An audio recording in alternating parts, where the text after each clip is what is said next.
నమస్తే, నేను మీ కుప్ప పద్మిని. ఇన్నాళ్ళు మీ సపోర్ట్ ని నాకు అందిస్తూ, మీ ప్రేమని నాకు అందిస్తున్న ప్రతి ఒక్కరికి కృతజ్ఞతలు. ఇప్పుడు చూడబోతున్న ఈ వీడియో కూడా ఖచ్చితంగా మీకు ఉపయోగపడుతుంది. లైక్, షేర్ అండ్ సబ్స్క్రైబ్ చేసి మీ ఇష్టాన్ని అలాగే మీ సపోర్ట్ ని నాకు అందించండి. అలాగే ఈ వీడియో పట్ల మీ అభిప్రాయాన్ని కమెంట్ సెక్షన్ లో కమెంట్ చేసి నాకు తెలియజేయండి. నమస్తే. సూర్యోస్మి, నేను మీ విక్రమాదిత్య. ఆరోగ్యమే మహాభాగ్యం, ఆరోగ్యం భాస్కరాధీనం. ఆదివారం మద్యం, మాంసం, మైదనం వద్దు, ఆరోగ్యం ఐశ్వర్యం వద్దు. మీరు ఆచరించండి, 10 మందిని ఆచరింపచేయండి. ఆచరించండి, ఆరోగ్యవంతులుగా ఉండండి. ఆచరించండి, ఐశ్వర్యవంతులు కండి. ఆచరించండి, ఆనందంగా జీవించండి. సూర్యోస్మి. జ్యోతిష్య శాస్త్రం ఒక అద్భుతం. వేదాంగమైన జ్యోతిష్య శాస్త్రం అనేటువంటిది మానవ జీవన గమనానికి ఒక వరం. జ్యోతిష్య శాస్త్రం నీ జీవితంలో వెలుగునింపే ఒక భాష. ఆ భాష నీకు అర్థమైతే ప్రకృతి నీతో మాట్లాడుతుంది. అస్ట్రాలజీ నేర్చుకోవాలి అనుకునే వారికి అద్భుత అవకాశం. మురళీధర శర్మ గారి అస్ట్రాలజీ క్లాసెస్ అతి త్వరలో మొదలు కాబోతున్నాయి. 100% జాబ్ గ్యారంటీ. వివరాల కొరకు సంప్రదించండి.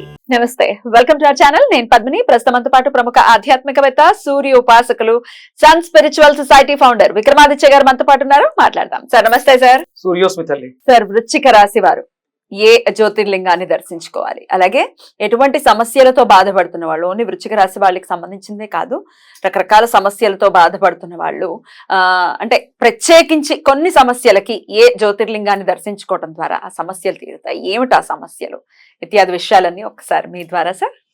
తప్పకుండానమ్మా. మనకి కాలపురుష చక్రంలో వృశ్చిక రాశి 8వ స్థానాన్ని తీసుకుంటుంది. అష్టమం బాబోయ్. అంటే అష్టమం చాలా అవసరం కూడా. ఆఫ్ కోర్స్ అష్టం కష్టం కదా సార్. కష్టంగా ఉంటుంది. అంటే ఇప్పుడు చీకటి లేదనుకోమ్మా, వెలుతురుకి విలువ లేదు. అదే వెలుతురు లేదు, అప్పుడు చీకటికి విలువ లేదు.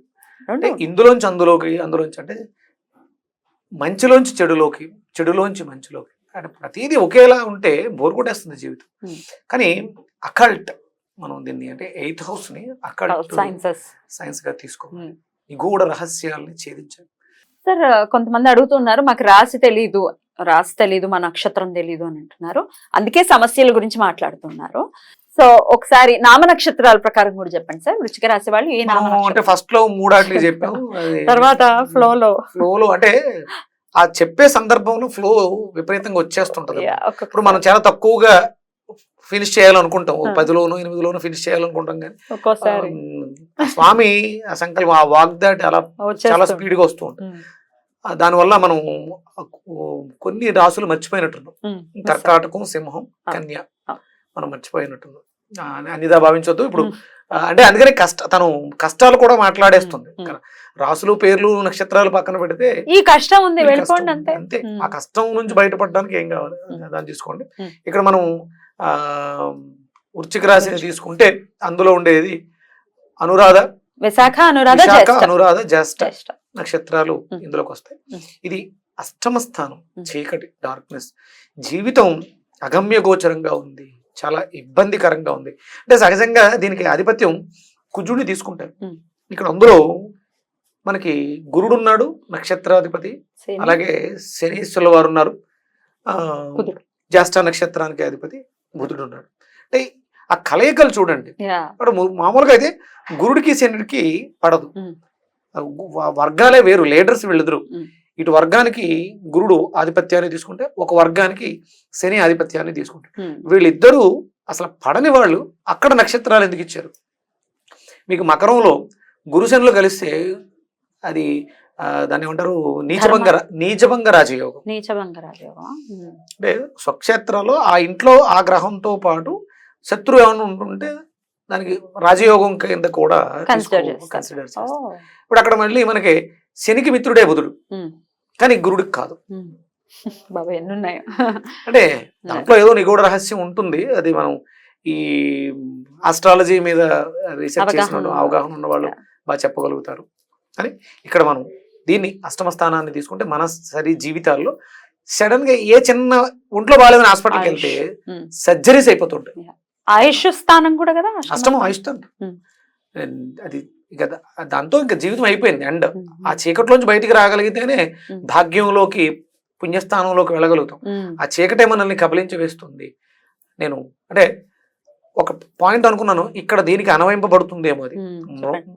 మృతప్రాయం అయిపోతుంది సాయంత్రం అవుతులోకి, జగత్తంతా కూడా చేష్టలుడిగి మృతప్రాయం అయిపోతుంది చీకటి. అక్కడ నుంచి మళ్ళీ ఈ చేష్టలుడిగిన జగత్తుకి తన కిరణ కాంతితో జీవాన్ని ఇచ్చేవాడు సూర్యనారాయణమూర్తి. అంటే 9th లోకి, భాగ్యంలోకి తీసుకెళ్తున్నాడు. అక్కడ నక్షత్రం చూడండి ఎంత బాగా షింక్ అయిందంటే, ఇక్కడ ఏం లేదు ఆయనకి నక్షత్రం. అవును.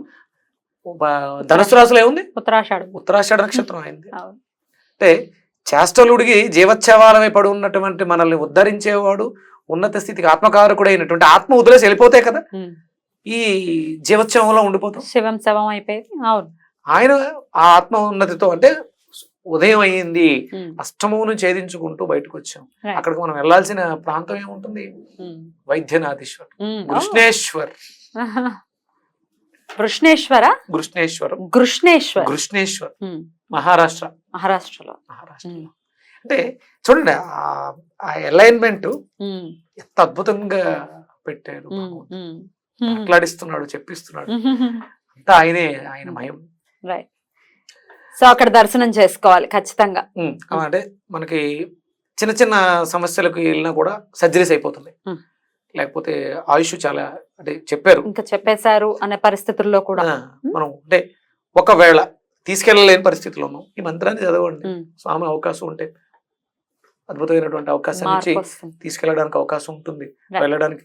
అంటే ఏ చిన్న దెబ్బ తగిలినా కుట్లు పడుతున్నాయి, సర్జరీస్ అవుతున్నాయి, రక్తాన్ని కళ్ళ చూస్తున్నాం, చాలా దారుణమైనటువంటి పరిస్థితి, యాక్సిడెంట్స్ అవుతున్నాయి. ఎగ్జాక్ట్లీ, నేను అదే అనబోయాను. అస్తమాన యాక్సిడెంట్స్ అయిపోతున్నాయి, ఏమిటి దానికి కారణం? వెళ్ళొచ్చు అంట. 100% వెళ్ళాలి, కంపల్సరీ వెళ్ళాలి. కొంతమందికి ఈ అకల్ట్ సైన్సెస్ మీద, నిగూఢంగా ఉండవు కానీ అకల్ట్ సైన్సెస్ మీద కానీ చాలా ఇంట్రెస్ట్ ఉంటుంది. కానీ సరైన గురువు దొరకకపోవటము, కరెక్ట్ గా నేర్చుకోలేకపోవడంతో ఇబ్బంది పడే వాళ్ళు కూడా వెళ్ళొచ్చా? వెళ్ళాలమ్మా. ఇప్పుడు మీరు మన జర్నీ మొదలు పెట్టిన తర్వాత ఎక్స్పెరిమెంట్లు ఎన్ని చేసి ఉంటాను? అమ్మాయి బోల్డ్ ఎక్స్పెరిమెంట్, ఇవన్నీ అందులోకి వస్తాయి. ఎందుకంటే నాకు మేషం అయింది అష్టం. ఇక్కడ సహజంగా వృచ్చికం నాకు అక్కడ కూడా కుజుడే. అక్కడ ఉండాల్సినటువంటి గ్రహాలు ఉండడం వల్ల నేను చేస్తున్నటువంటి ఎక్స్పెరిమెంట్లు అంటే సక్సెస్ అవుతుంది. అది యంత్ర రూపంలో అంటున్నారా, లేకపోతే ఇట్లాంటి జంప్ స్టోన్స్?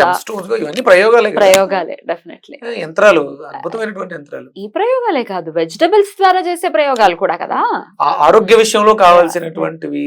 అంటే ఇప్పుడు అంతా కూడా ఆర్టిఫిషియల్ ఇంటెలిజెన్స్ మనకు జరుగుతున్నది. కుంభయుగం, ఈ యుగానికి ఆధిపత్యమే అంతా కూడా మిషనరీ, యంత్రాలు.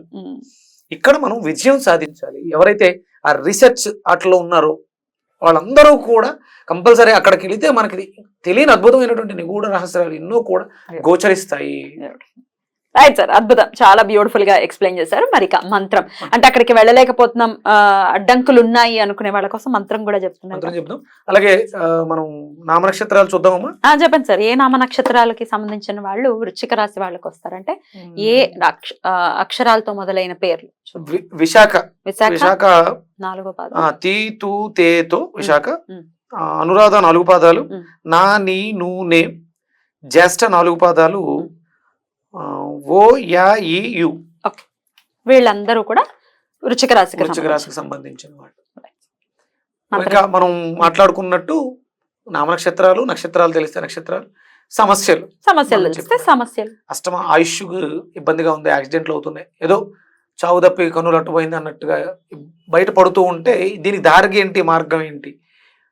లక్షలు ఖర్చు పెట్టి యజ్ఞాలు యాగాలు, ఇప్పుడు మృత్యుంజయ జపం చేయించుకోవడానికి లేదు, అవ్వట్లేదు. ఇవి చేయండి, వెళ్ళరండి, ఆ స్వామి చూసుకుంటాడు అంతే. బ్యూటిఫుల్. మంత్రం చెప్దామమ్మా? తప్పకుండా సార్.